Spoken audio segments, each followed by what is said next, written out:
नमस्कार साथियों, आप सभी का बहुत बहुत स्वागत है पेसेडर। जैसे कि हमारी एक सीरीज चल रही है और जिसमें हमारा पूरा मोटो है वो है 2014 से लेकर 18 तक की हम सीरीज के माध्यम से पेपर कवर करवा रहे हैं। तो अभी जियोग्राफी के हम 3 मार्कर क्वेश्चन पढ़ रहे हैं।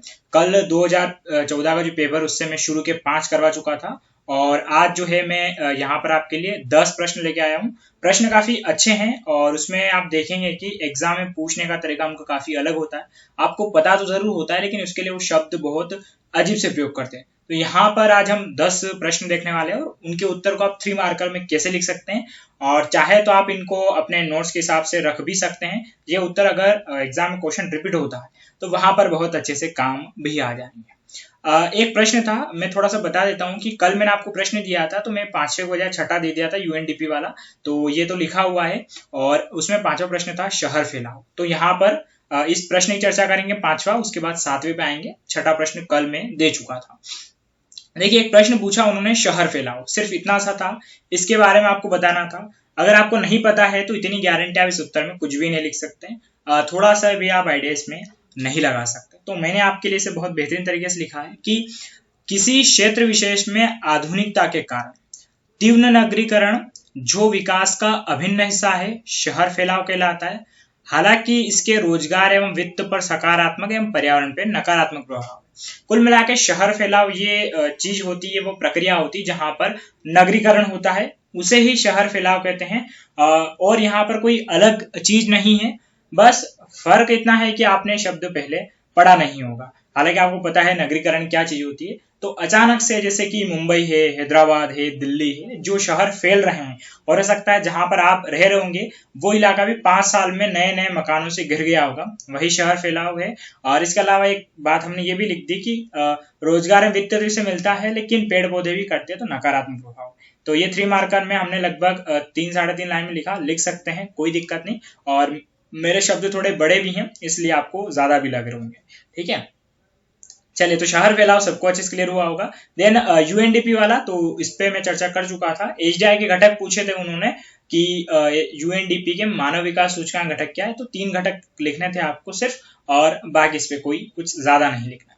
अगला प्रश्न हमारा, शस्य गहनता क्या है। बहुत इंपॉर्टेंट प्रश्न है और ये आप मान के चलिए कि जो एग्रीकल्चर वाला पोर्शन है भूगोल में वहां से आता है। एक बात याद रखिए कि भूगोल के प्रकार होते हैं जिसमें मानव भूगोल भी आता है और पर्यावरण भी आता है, और ये एग्रीकल्चर के तहत पूछा गया है शस्य गहनता। तो शस्य गहनता किसे कहते हैं 3 मार्कर में, वो आप यहाँ पर देख लीजिए। देखिए, किसी एक कृषि वर्ष में एक ही खेत से उत्पादित फसलों की संख्या, इसे फसल गहनता भी कहते हैं। अगर डेफिनेशन देखेंगे शस्य गहनता की सिर्फ इतनी सी है, यानी कि एक कृषि वर्ष मतलब कुल मिला के कि उस साल में आप जो फसल बो रहे हैं, मान लेते हैं कि जुलाई से अगर जून से स्टार्ट हो रहा है और अगले जून तक साल भर में कितनी फसलें उस 5 बीघा के खेत से ले रहे हैं, उस फसल की संख्या को, यानी कि आपने 5 ली, साल भर में फसल 10 ली, उसे हम कहते हैं शस्य गहनता। और इसका एक फॉर्मूला भी होता है शस्य गहनता का, ये भी आप याद रखें कि शस्य गहनता बराबर सकल फसल क्षेत्र इंटू 100 अपान शुद्ध बुआई क्षेत्र। यानी कि जो टोटल फसल का क्षेत्र कितना है और उसमें से एक्चुअल में शुद्ध बुआई आपने कितनी करी है। तो ये थोड़ा सा हालांकि इसमें तो अलग दिखेगा और यहाँ की डेफिनेशन अलग है, लेकिन ये एग्रीकल्चर डिपार्टमेंट के हिसाब से इसका सूत्र है, तो ये भी आप याद रखें। और ये लगभग 2 बार पूछा गया है, आगे भी कहीं पूछने को देखा है इसे। अब अगला प्रश्न था उनका, सीधा पूछा था उन्होंने कि कुज़नेत्स्क, हालांकि नाम पढ़ने में भी नहीं आ रहा है, और ये पूछा है कि किस आर्थिक क्रिया के लिए प्रसिद्ध है ना, यहाँ पर क्रिया आएगा, चूक गया थोड़ा सा, किस आर्थिक क्रिया के लिए प्रसिद्ध है। अब ये प्रश्न 2014 में जिन बच्चों ने देखा तो उनको तो यही लगा कि चीज है क्या, क्योंकि ये गारंटी है कि जिन्होंने अगर इसका नाम कभी नहीं सुना तो कभी सुनने में भी नहीं आएगा। ठीक है, तो यहाँ पर जो कुज़नेत्स्क है वो रूस में स्थित एक कोयला बेसिन क्षेत्र है और जहां विश्व का सर्वाधिक कोयला भंडार, ठीक है, उत्पादन तो नहीं होता है लेकिन सर्वाधिक कोयला भंडार विश्व का यहाँ पर है। मतलब जो परत है कोयले की वह काफी मोटी है, और इसके बाद सर्वाधिक अगर कोयले की परत मोटी है तो मध्य प्रदेश के सिंगरौली में है। तो कुज़नेत्स्क ये जरूर याद रखिएगा, और ये पढ़ा होता तो ठीक आप क्लिक कर जाते, वरना इसके बारे में नहीं कर सकते थे। तो यहाँ पर मैंने आपको इसे बता दिया है कि ये क्या चीज है, और इसमें इतना ही है, ज्यादा कुछ लिखने का है नहीं। आपसे पूछा किस, तो कोयला बेसिन यानी कोयला उत्पादन होता बस, और ज्यादा इसमें कोई तनाव वाली बात नहीं। 3 में से 3 पूरे मिलने की संभावना है। इसके बाद एक अगला प्रश्न था गहन वन। देखिए गहन वैन की कोई स्पेशल तो डेफिनेशन है नहीं। एक पर्टिकुलर हम देखें यहाँ पर सिर्फ इतना सा है कि जहां पर वन की सघनता हो उसे गहन वन कहते हैं, बस इतना ही है। तो इसकी कोई स्पेशल कोई डेफिनेशन है नहीं, आप चाहे उस हिसाब से लिख सकते हैं, बस जो भूमिका है वो सेम होनी चाहिए। जैसे कि गहन या सघन वन वे वनी क्षेत्र होते हैं जहां अधिकतम मात्रा में कम क्षेत्र में अधिक पेड़ पौधे निकट हो। मतलब ये कि जो घनत्व वो काफी ज्यादा हो, कुछ इलाके में बहुत सारे पेड़ पौधे हो, वो क्या कहलाएगा, आपका गहन वन कहलाएगा। जैसे कि एग्जाम्पल के देखें तो अमेजन के जंगल हो गए, पश्चिमी घाट हो गया, पूर्वोत्तराजिक वन हो गए, जहां पर पेड़ पौधे जो होते हैं बहुत निकट होते हैं, तो ये किस में आ जाएंगे, आपके गहन वन में आ जाएंगे। तो गहन वन की डेफिनेशन, और ये 3 मार्क के हिसाब से हमने 3 लाइनें यहाँ पर लिखी है।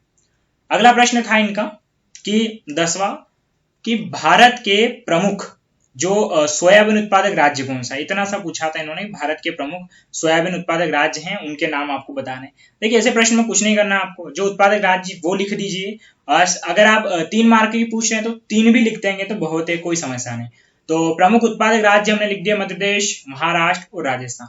लेकिन फिर भी अगर एक्स्ट्रा में जाए थोड़ा सा भी, तो मध्य प्रदेश और महाराष्ट्र 85% क्या होता है, योगदान दे देता है। इसीलिए राजस्थान के पास में कुछ बचता नहीं है, और फिर बाद में दूसरे राज्य तो बहुत कम उत्पादित करते हैं, इसीलिए हमने 3 का लिखा है। और नीचे स्पेसिफाई इसलिए कर दिया कि यही तो 2 राज्य इतना कवर कर जाते हैं, इसलिए बाकी छोटे मोटे राज्यों को लिखने की कोई जरूरत नहीं थी।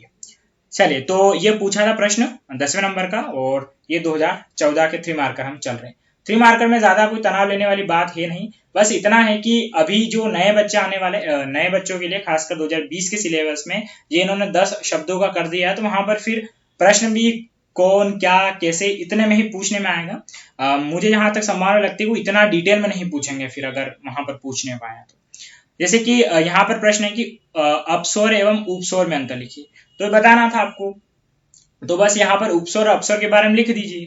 हालांकि मैं बता देता हूँ कि उपस्वर और अपस्वर सिर्फ पृथ्वी पर नहीं पूरे ब्रह्मांड में लागू होते हैं, और सूर्य से रिलेट जो भी उसके आसपास जितने भी ग्रह भी घूम रहे हैं, है ना, चाहे क्षुद्र ग्रह भी घूम रहे हैं, धूमकेतु, सबके लिए लागू होता है। लेकिन मोस्टली हम इसे पृथ्वी के संदर्भ में देखते हैं, और हम इसे बताएंगे भी यहाँ पर पृथ्वी के संदर्भ में। तो उपस्वर के बारे में बता देते हैं कि पृथ्वी के संबंध में यदि सूर्य एवं पृथ्वी के मध्य की दूरी न्यूनतम हो उसे उपस्वर कहते हैं। तारीख भी लिख दिया हमने 3 जनवरी।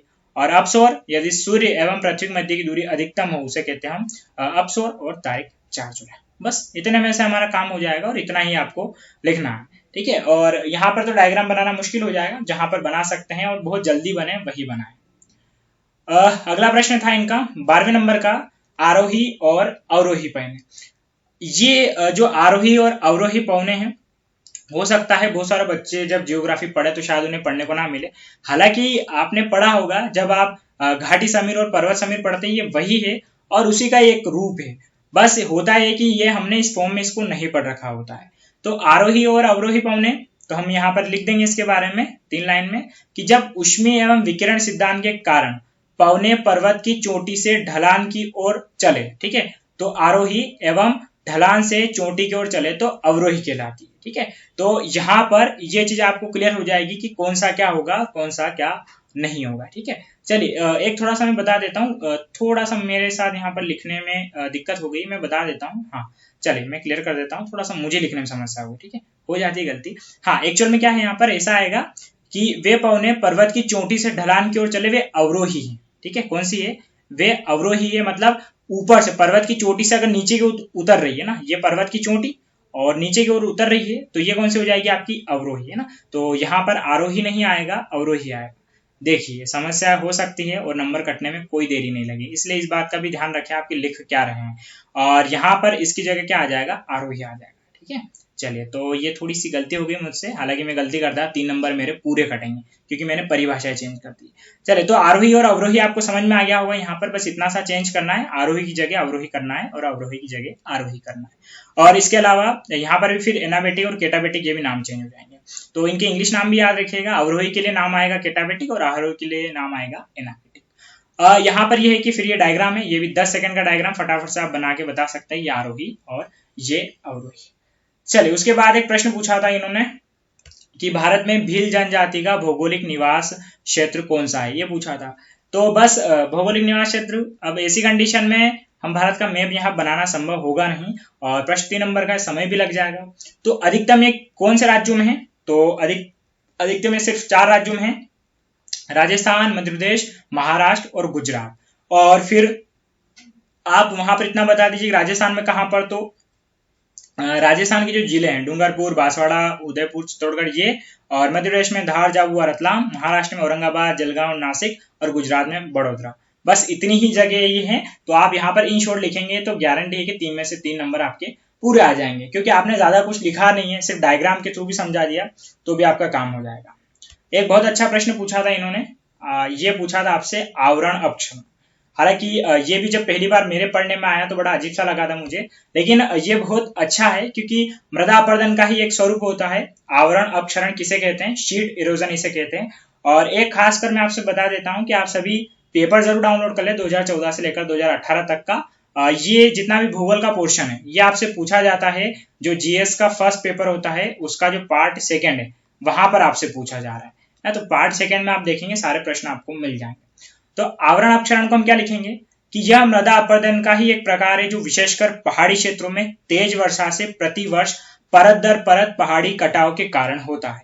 मतलब होता क्या है कि पहाड़ी क्षेत्र में जो मृदा अपरदन हो रहा है उसे हम क्या कहते हैं? आवरण अपक्षरण, जिसमें जो आपकी चट्टानें होती है उनकी परतें धीरे धीरे पानी के साथ में खिसकने लग जाती, तो इसे हम कहेंगे आवरण अपक्षरण कहेंगे।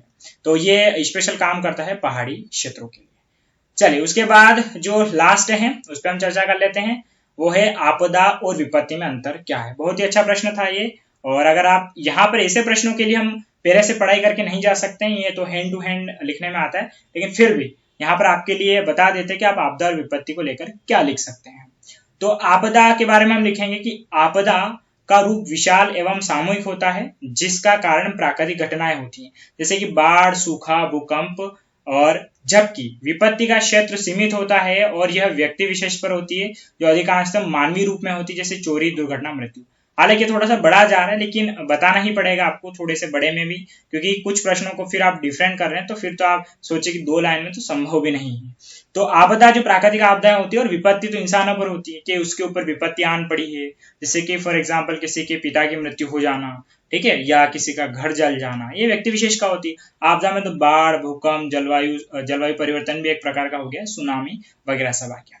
तो साथियों यहाँ पर हमारा कंप्लीट होता है 2014 का 3 मार्कर, और इसके बाद में मैं आपको बताऊंगा कल हम पढ़ेंगे 2015 के 3 मार्कर। पहले मेरा मूड है कि हम 2014 से लगाकर 18 तक का पूरा है उसके हम 3 मार्कर कवर कर लें, देन उसके बाद में फिर मैं आऊंगा 10 मार्कर पर, और फिर हम चलेंगे 15 मार्कर पर। चलिए साथियों, तो आज का वीडियो हमारा यहीं समाप्त होता है। वीडियो आपको कैसा लगा कमेंट करके जरूर बताइएगा, और ये सीरीज अच्छी लगे तो कमेंट और लाइक करने में कोई कंजूसी ना करें। मैं आपका दोस्त भूपेंद्र सिंह चंद्रावत आपसे अलविदा लेता हूँ। धन्यवाद।